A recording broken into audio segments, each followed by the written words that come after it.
ఇప్పుడు చిన్న చిన్న పిల్లలన్నా ఇప్పుడు ఇక్కడి నుంచి వెళ్ళిపోమంటారు సడన్గా, ఏంది పరిస్థితి అసలు ఏం చెప్పదాలి? మాకు ఒక డబుల్ బెడ్రూమ్లు అన్న చూపిస్తే మేము అక్కడ వెళ్ళి ఉంటాం కదా అన్నట్లా ప్రయత్నిస్తున్నాం సార్, అంతే, అంతకంటే ఏం లేదు. మరి ఇచ్చే ప్రయత్నం ఏం చేస్తలేదా? ఏం చేస్తలేరు వాళ్ళు, ఖాళీ డైరెక్ట్ వెళ్ళగొడతా అంటానే అంటున్నారు వాళ్ళు. మరి చిన్న పిల్లల్ని వేసుకొని ఎక్కడ పోవాలి ఏందని మీరేం అడగట్లేరా? గదే కదా సార్, ఇప్పుడు మాకు బాధ గదే అంటాను వస్తున్నాం ఇక్కడ.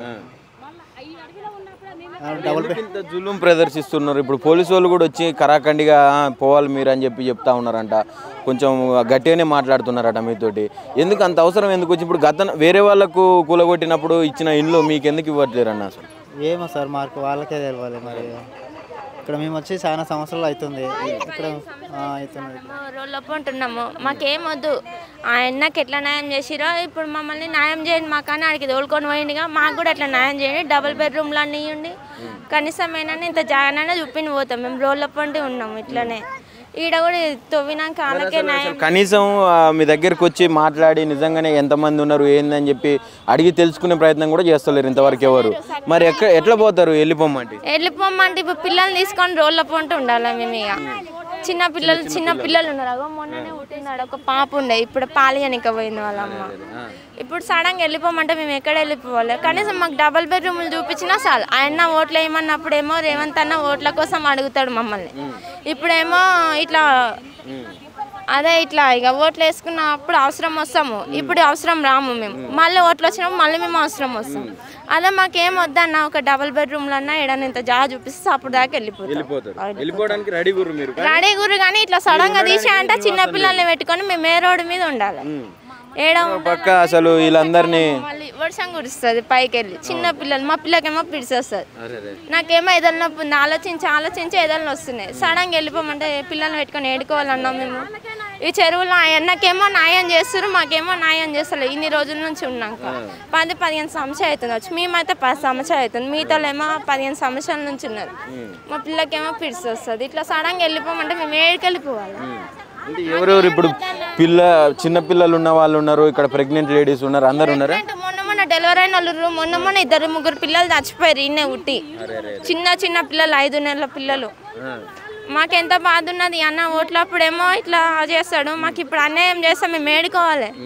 ఇప్పుడు రేవంత్ రెడ్డి పెద్దగా మాట్లాడుతుండు, మహిళలందరినీ కోటీశ్వరాలని చేస్తూ వాళ్ళకు మళ్ళా చేస్తారు. లేని వాళ్ళకి మాకు చేస్తలేడు కదేమి, మమ్మల్ని ఇంకా అన్యాయమే చేస్తుండు. ఓట్లప్పుడు మాత్రం మమ్మల్ని ఏమో మస్తు వాడుకుంటాడు, ఓట్లేయండి అమ్మా అని. ఇప్పుడు మేము ఏ ప్రభుత్వం అన్న వచ్చిందా అట్లా ఇల్లు కూల్చేయాలి, ఇక్కడ నుంచి తీసేయాలని కూడా అట్లనే ఒకసారి కూలగొట్టిర్రు. రేవంత్ కాకుండా అంతకుముందు కేసీఆర్ ఉన్నప్పుడు అయితే ఇట్లా కాలేదు ఒకసారి కూడా, ఇప్పుడే అవుతున్నాయి ఫస్ట్ టైం. మరి ఏం చెప్తావు రేవంత్ రెడ్డికి? మాకేమొద్దు రేవంత్ అన్న, మాకు ఒక డబుల్ బెడ్రూమ్లో ఇస్తుంది వాళ్ళు, లేదంటే ఒక 20 గజాలు, ఒక 50 గజాలు జాగా చూపించిన చిన్న పిల్లగా. మా చెల్లె కూడా కడుపుతోటి ఉంది ఆడ, ప్రెగ్నెంట్. మరి ఇప్పుడు ఉన్న పలంగా బొమ్మంటే పరిస్థితి ఏంది? ఏం చేస్తారు మీరు? ఏం పని చేయగలుగుతారు ఇంకా బయట?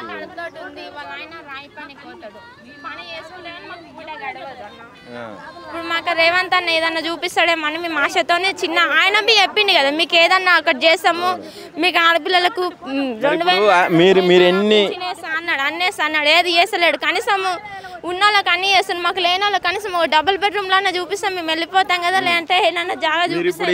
ఇదే క్వశ్చన్లు మాకు ఒకటి ప్రత్యామ్నాయంగా ఏదన్నా చూపెట్టమని ఫస్ట్ నుంచి అడుగుతారు, ఇప్పటిదాకా ఎట్లుంటేది కనీసం మాట్లాడలేదు. మరి పరిస్థితి ఏందంటూ నెల్లగొడితే ఒకవేళ నిజంగా పోమంటే ఏం చేస్తారు?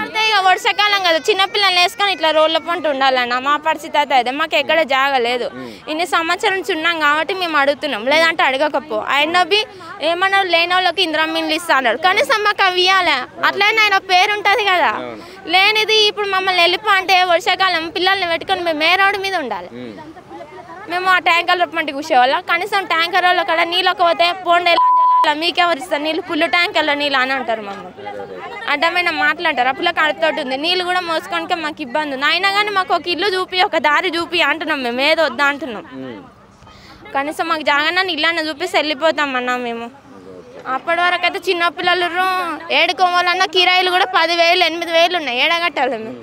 లేనందుకే మనం చూసినాం ఇప్పుడు ఇంట్లో ఉన్న వాళ్ళని గుంజుకొచ్చి మరి బయటేసి బీభత్సంగా కూలగొట్టిన పరిస్థితి. మొన్న కూడా మా చిన్న చిన్న పిల్లలు ఉన్నారు గిట్లనే నేను కడుపుతోటి ఉన్నా అప్పుడు ఇట్లనే కూలగొట్టిరు, ఎక్కడ పడితే అక్కడ కొట్టిరు తోలిచ్చిరు. ఇప్పుడు కూడా అట్లనే కొట్టి ఎలా కొడితే ఇంకా మేమేం కావాలన్నా చచ్చిపోవాలి. కొట్టిరు ఆడవాళ్ళు మగవాళ్ళు అందరు పోలీసు వాళ్ళు కలిసి కొట్టిరు ఎక్కడ జిక్కుతే అక్కడ. ఇప్పుడు మా చెల్ల కడుపుతోటి కొట్టి కొట్టడం కోసమేనా గెలిపించుకుంది ఈ ఓట్లు వేసింది మొత్తం. ఆయన వచ్చినాకనే ఇదంతా అవుతుంది. అంతకుముందు ఎక్కడున్నా కేసీఆర్ ఇప్పుడు పేదలు ఉన్నారని అప్పుడన్నా ఇండ్లు ఇచ్చిండు, ఈయన వచ్చి ఇది కూడా చేస్తలేడు. మాకు మొత్తం రోడ్ల మీద ఆగమైనట్టున్నది. మాకైతే ఏమొద్దన్న కనీసం 60 గజాలు జాగనన్నా కనీసం 20 గజాలు ఒక 50 గజాలు అని ఇచ్చి అంటే ఏమొద్దు ఇందిరమ్మ ఇళ్ళకి పంపించినా చాలన్న. మాకు ఇంకా అంతకుమించి ఏమొద్దు. మా పిల్లకి కూడా పిడిచేస్తాం, మాకు కూడా ఇవ్వలేరు. రోడ్ల పంట ఏ జాగాలు లేవు ఏం లేవు. అందుకనే గీడ చెరువులో ఉంది కదా అని 15 సంవత్సరాల నుంచి ఉన్నాం చిన్న చిన్న పిల్లల్ని పెట్టుకొని. డబుల్ బెడ్రూమ్ అన్న ఒక 50 గజాలు జాగానా ఇది ఎక్కువ వరకు కట్టుకొని ఉంటాం. మేము మొన్నోళ్ళం కాదు సార్, మేము బీదోళ్ళం అడక్కొని తింటాం మేము. మాకేమో మా అమ్మ నాయన సంపాదించి మాకు ఇచ్చేలేరు, మాకు అత్త మామ లేరు, చిన్నప్పుడు చచ్చిపోయినరు, ఏం గతి లేవు మాకు.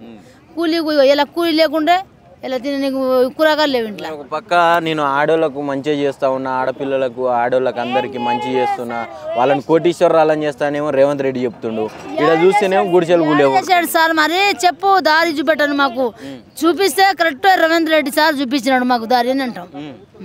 ఆడోళ్ళకు నిజంగా చూపించినాడు రేవంత్ రెడ్డి. ఇంతవరకు ఏం లేదు మాకు, ఖాళీ ఏమి ఇచ్చాడు 3 నెలల బియ్యం ఇచ్చాడు. ఆ కంట్రోల్ బియ్యమే కారంతో పిసికి తింటున్నాం. మరి మీ స్నానాలు ఏంది, మీ కథ ఏంది? ఇప్పుడు ఇక్కడ ఉన్న 3-4 రోజుల నుంచి ఇదే టెన్షన్ లో బతుకుతున్నారు. టెన్షన్ లో బతుకుతున్నాం సార్. మాకేం లేవు, చూడిస్తే ఇగో నీళ్ళు గతి లేవు, చూస్తే వండడానికి ఇగో కట్టెల పొయ్యి మీద వండుకుంటాం, తీసుకుంటే బిలాగలా గ్యాస్ తీసుకున్నాలే. మాకేం లేవు సార్, మాకు గతి లేను కూడా ఏం లేవు. ఇగో ఇంత ఘోరంగా చేసిన మాకు తెలియదు సార్. ఇగో నీకు ఓటేసినాం, మంచి గెలిపించినాం, మంచోడాన్ని గెలిపించినాం, కానీ మాకే ఇగో గరీబుల మీద రాళ్ళు పెడుతున్నాం. ఏం చెప్తాం మరి ఫైనల్ రేవంత్ రెడ్డి? రేవంత్ ఏం చెప్పచ్చు, ఇస్తే దయ పుడితే ఏడనా డబుల్ బెడ్రూమ్ ఇయ్యాను, లేకుంటే ఏడనా ఒక 50 గజాలు కాకుంటే ఇంకా 20 గజాలన్నా చూపెట్టాను. దాంట్లో పురి కూడా వేసుకొని వండుకొని తింటా. రైట్. ఒక పక్క రాహుల్ గాంధీ గారు రాజ్యాంగం పట్టుకొని పేదరిక నిర్మూలన చేస్తా, రాజ్యాంగం అమలు చేస్తా అని చెప్పి ఉన్నటువంటి పరిస్థితి చూస్తున్నాం. కానీ ఇక్కడ హైదరాబాద్ నగరానికి వచ్చేసరికి పేదల ఇల్లు కూల్చుకుంటూ వీళ్ళకు కనీసం పునరావాసం కల్పించకుండా ఒక పక్క హైడ్రా అని చెప్పి వీళ్ళని ఆడోళ్ళని మొగోళ్ళని తేడా లేకుండా పోలీసులు కూడా వీళ్ళ మీద విరుచుకుపడడం కావచ్చు. ఏమడుగుతూ ఉన్నారు, కనీసం వీళ్ళు మేము ఇక్కడి నుంచి బయటికి వెళ్ళి బతకడానికి ఏదన్నా జాగా చూపియండి, అందులో కూడా గుడిసెలు వేసుకునే ఉంటామని చెప్పి చెప్తా ఉన్న పరిస్థితి చూస్తూ ఉన్నాం. కాంగ్రెస్ ప్రభుత్వం వచ్చిన దగ్గర నుంచే మాకు ఇట్లా జరుగుతూ ఉన్నది. కేసీఆర్ గారు ఉన్నప్పుడు కావచ్చు, అంతకుముందు చంద్రబాబు గారు, రాజశేఖర్ రెడ్డి గారు ఉన్నప్పుడు ఎలాంటి ఏది జరగలేదు. మాకు 40-50 సంవత్సరాల నుంచి మేము ఇక్కడ ఉంటున్నాం, కానీ ఎప్పుడు ఇట్లా జరగలేదు. ఇక్కడ ఉండడానికి కూడా మేము కిరాయి కడతా ఉన్నాం, ఇక్కడ గుడిసెలు వేసుకోవడానికి కూడా. అయినా కూడా అప్పుడు ఎవరు రానటువంటి వాళ్ళు ఇక్కడ కూల్చివేతలు జరుగుతున్నప్పుడు ఎవరు వచ్చి పట్టాలు ఉన్నాయని చెప్పారు, కానీ ఉత్తప్పుడు మాత్రం వచ్చి మా పట్టాలు ఉన్నాయని చెప్పి మాట్లాడుతూ ఉన్నారని చెప్పి వీళ్ళు మాట్లాడుతున్న పరిస్థితి చూస్తూ ఉన్నాం. చిన్న చిన్న పిల్లలతోటి ఇక్కడ గుడిసెలు వేసుకొని వీళ్ళు ఏడుస్తూ ఉన్నారు. లిటరల్గా చెప్పాలంటే చిన్న చిన్న పిల్లలు ఉన్నారు, దాంతోపాటు ప్రెగ్నెన్సీ లేడీస్ ఉన్నారు. వాళ్ళని కూడా ఉన్న పలంగా 3 రోజులు టైం పెట్టి మీరు వెళ్ళిపోవాలని చెప్పి ఇప్పుడు ఉన్నట్టుండి వాళ్ళని ఇంట్లోకి వెళ్ళి బయటికి గుంజి, గతంలో కూడా ఇదే తరహా కొనసాగించారు. ఇండ్ల నుంచి బయటికి గుంజి అందరినీ ఆడోళ్ళని మొగోళ్ళని కొట్టి మరీ మమ్మల్ని బయటికి పంపించి కూల్చేసిన పరిస్థితి చూసినాం. మళ్ళొకసారి ఇప్పుడు అదే తరహా కొనసాగిస్తూ ఉన్నది ఇప్పుడున్నటువంటి కాంగ్రెస్ ప్రభుత్వం అని చెప్పి ఆవేదన వ్యక్తం చేస్తూ ఉన్నారు. మేము ఇక్కడి నుంచి బయటికి వెళ్ళి ఎక్కడ బతకలేము, కనీసం వేరే దగ్గరికి పోయి నీళ్లు తాగడానికి ఒక ట్యాంకర్ కాడికి పోయినా మమ్మల్ని అనరాని మాటలతో దూషిస్తూ ఉన్నారు. మీకు నీళ్ళు ఎందుకు ఇవ్వాలని చెప్పి మాట్లాడుతూ ఉన్నారు. మమ్మల్ని ఇక్కడ ఉన్న పలంగా వెళ్ళమంటే మాకు చావు తప్ప వేరే దిక్కు లేదని చెప్పి మాట్లాడుతూ ఉన్నారు. మరి రేవంత్ రెడ్డి గారు కూడా ఒకసారి ఆలోచించి వీళ్ళకు డబుల్ బెడ్రూమ్లో ఇప్పుడు మిగతా వాళ్ళకు కేటాయించినట్టుగానే వీళ్ళ పరిస్థితి కూడా ఆలోచించి వీళ్ళకు డబుల్ బెడ్రూమ్స్ కానీ లేకుంటే ఇచ్చినటువంటి మీరు ఏదైతే చెప్తా ఉన్నారో ఇందిరమ్మ ఇల్లు అని చెప్పి అవన్నీ వీళ్ళకు కేటాయించి వీళ్ళని ఆదుకోవాలి అని చెప్పి మేము కూడా డిమాండ్ చేస్తూ ఉన్నాం. ఎందుకంటే వీళ్ళ పరిస్థితి ఎంత దారుణంగా ఉన్నది. ఇక్కడ పుట్టినటువంటి పిల్లలు ఇక్కడనే ఒక 5 నెలల పిల్లలు 3 నెలల పిల్లలు చనిపోయినటువంటి పరిస్థితి కూడా వీళ్ళు చెప్తా ఉన్నారు. అంత దారుణమైనటువంటి సిచ్యువేషన్లో వీళ్ళని ఉన్న పలంగా ఇక్కడి నుంచి బొమ్మంటే మాకు చావు తప్ప వేరే మార్గం లేదని చెప్పి కరాఖండిగా చెప్తా ఉన్న పరిస్థితి చూస్తూ ఉన్నాం. కెమెరా పర్సన్ ప్రవీణ్తో నవీన్, ఆద్య టీవీ, హైదరాబాద్.